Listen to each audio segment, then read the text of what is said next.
Hey, and welcome, Psych2Go community. Thank you for all the love and support you've given us.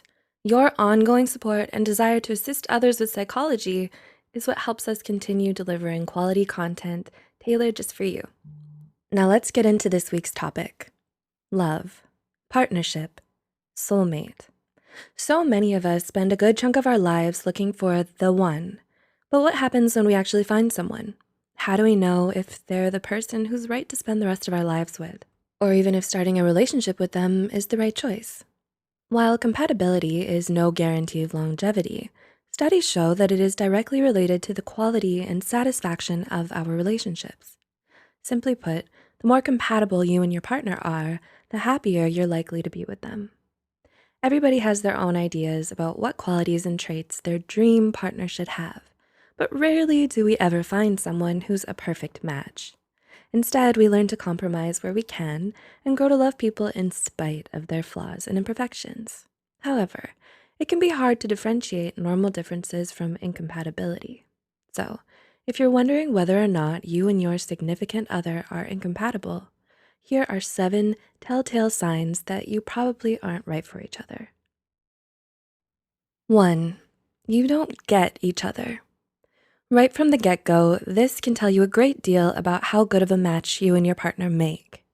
If you have a hard time understanding how they're feeling, what they're thinking, or what they need, then they might not be the one for you, and vice versa.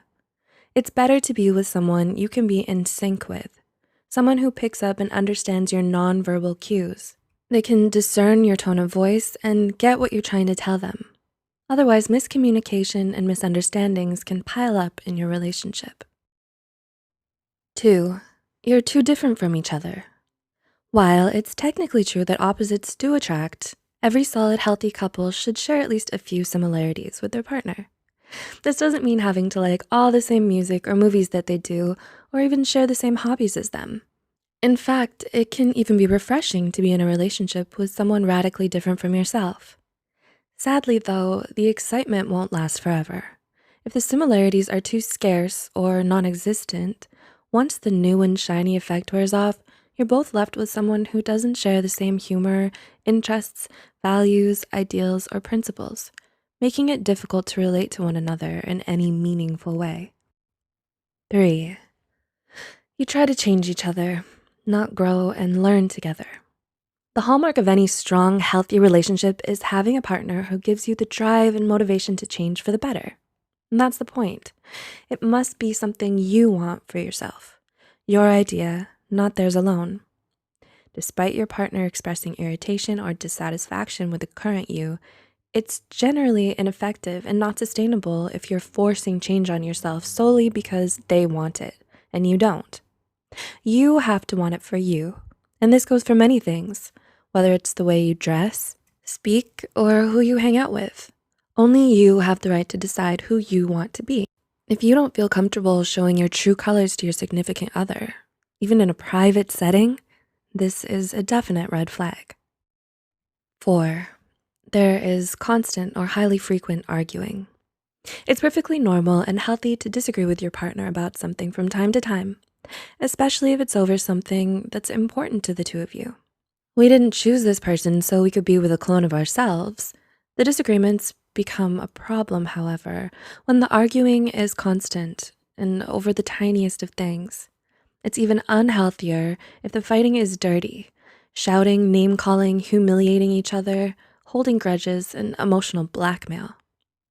Being in a relationship with a partner who tends to bring out mostly the ugliest side of you is never good. 5.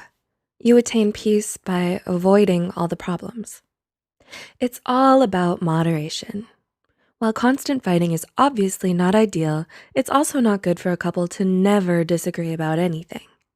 You need to be honest and communicate openly with one another about how you feel, even if it's not in agreement with the other person. Constant pretending everything is okay or blind agreement to the wants of the other person does not make the relationship stronger and may in fact result in a catastrophic blow-up later. Conflict can be a positive bond-building event if it can be given and taken constructively. It then can lead to personal growth and a deeper mutual understanding. 6. Your socializing is isolated from everyone else. Do you find that when you and your partner go out, it's nearly always only with each other? No friends, no parties or group hangouts? Do you never spend any time with their friends? Have you even met their friends? Is their family still a group of mystery people you've never been introduced to? Even though you've been together for a while? If you answered yes to any of these, this could be a potential problem. It's important that you spend time with your partner's loved ones and get to know them better. Couples who make the effort to be close with the other important people in their partner's lives tend to have longer and happier relationships. And 7, you're not attracted to them. Lastly, but most importantly, even when everything seems perfect on paper, if you don't have any romance or chemistry, it's simply not going to work. Without even an inkling of those factors, you might have a best friend, but not necessarily a significant other. The result is that you will naturally be drawn to people you have that more than friends attraction to.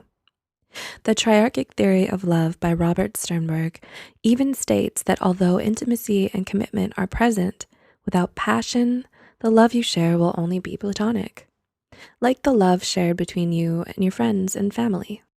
In the end, there's no such thing as a perfect relationship. Everyone has doubts or disagreements at times with the person they love. A strong, healthy relationship takes ongoing effort, dedication, and also time for it to grow. What's important is finding that someone who, to you, is worth the effort. First impressions and initial choices do not seal your fate. Learning to know and recognize compatibility versus incompatibility will save you much heartbreak and possibly avoid more serious scarring. So take the time to evaluate your relationship with these key points in mind and honestly ask yourself, is my partner right for me? We hope you enjoyed the video and learned something new about yourself and others. Please like, share, and give feedback or comment below. Let us know what you'd like to see next. Don't forget to subscribe to Psych2Go for more psychology content. And as always, thanks for watching and taking this short psychology journey with us.